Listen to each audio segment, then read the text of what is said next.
Kannur പിണറായിയിൽ bomb പൊട്ടി CPM പ്രവർത്തകന്റെ കൈപ്പത്തി തകർന്ന സംഭവത്തെ നിസ്സാരവൽക്കരിച്ച് പോലീസ്. ബോംബ് സ്ഫോടനമല്ലെന്നും പടക്കം പൊട്ടിയതാണെന്നുമാണ് FIR.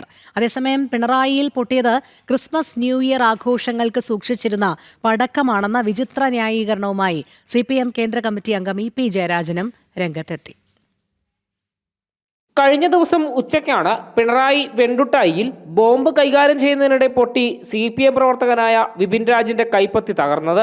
എന്നാൽ പൊട്ടിയത് പടക്കമാണെന്ന വാദമാണ് പോലീസ് ഉയർത്തുന്നത്. വെറുമൊരു പടക്കം പൊട്ടിയാൽ കൈപ്പത്തി ചിതറുമോ എന്ന ചോദ്യമാണ് ഏവരിൽ നിന്നും ഉയരുന്നത്. സംഭവത്തെ നിസ്സാരവൽക്കരിക്കാനുള്ള ശ്രമത്തിന്റെ ഭാഗമായിട്ടാണ് ഇത്തരമൊരു നീക്കമെന്ന ആരോപണവും ഉയർന്നിട്ടുണ്ട്. അതിനിടെ പൊട്ടിയത് കെട്ടിയ പടക്കമാണെന്ന വിചിത്ര ന്യായവുമായി CPM നേതാവ് EP ജയരാജൻ രംഗത്തെത്തി. കെട്ടുപടക്കങ്ങൾ ചില സമയങ്ങളിൽ അപകടം ഉണ്ടാക്കാറുണ്ട്. കെട്ടൽപ്പം മുറുകിപ്പോയാൽ സ്ഫോടനമുണ്ടാകും. അനുഭവസ്ഥർ അല്ലെങ്കിൽ അപകടമുണ്ടാകുമെന്നാണ് EP-യുടെ വാദം. അപ്പോൾ പൊട്ടിയത് ബോംബ് തന്നെയാണെന്ന് പറയാതെ പറയുകയാണ് CPM നേതാവ്. സാധാരണഗതിയിലുള്ള കാരണം ഈ ക്രിസ്തുമസ് ഒക്കെ വരുമ്പോൾ ഈ നാട്ടിൻപുറങ്ങളിലൊക്കെ ഈ പുതുവർഷാഘോഷം അതിൻ്റെ ഭാഗമായിട്ട് ഈ ഓലപ്പടക്കങ്ങളും അതുപോലെ തന്നെ കെട്ടുപടക്കങ്ങളും ഒക്കെ ഉണ്ടാക്കും. ചില സമയങ്ങളിൽ അത് അപകടം ഉണ്ടാക്കിയിട്ടുമുണ്ട്. വെണ്ടുട്ടായിൽ യഥാർത്ഥത്തിൽ ഒരു തരത്തിലുള്ള ബോംബ് സ്ഫോടനവുമല്ല.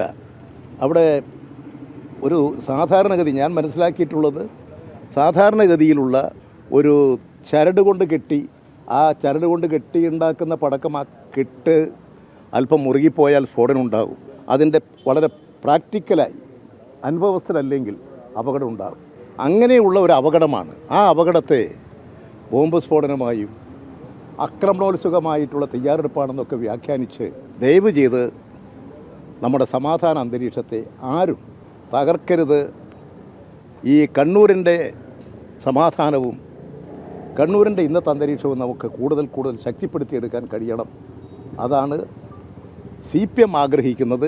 അതിനനുസരിച്ചാണ് ഞങ്ങൾ പ്രവർത്തിച്ചുകൊണ്ടിരിക്കുന്നത്. അതിനിടെ പാറാട് വടിവാളുമായി ആക്രമണം നടത്തിയ സംഭവത്തിൽ 5 CPM പ്രവർത്തകർ കൂടി പോലീസിന്റെ പിടിയിലായി. വടിവാളുമായി നടന്ന ശരത്ത്, അശ്വന്ത്, ശ്രീജി, ശ്രേയസ്, അതുൽ എന്നിവരാണ് പിടിയിലായത്.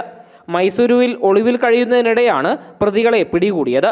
ഇതോടെ പിടിയിലായ CPMകാരുടെ എണ്ണം 12 ആയി. 3 മുസ്ലിം ലീഗ് പ്രവർത്തകരും സംഭവവുമായി ബന്ധപ്പെട്ട് അറസ്റ്റിലായിട്ടുണ്ട്.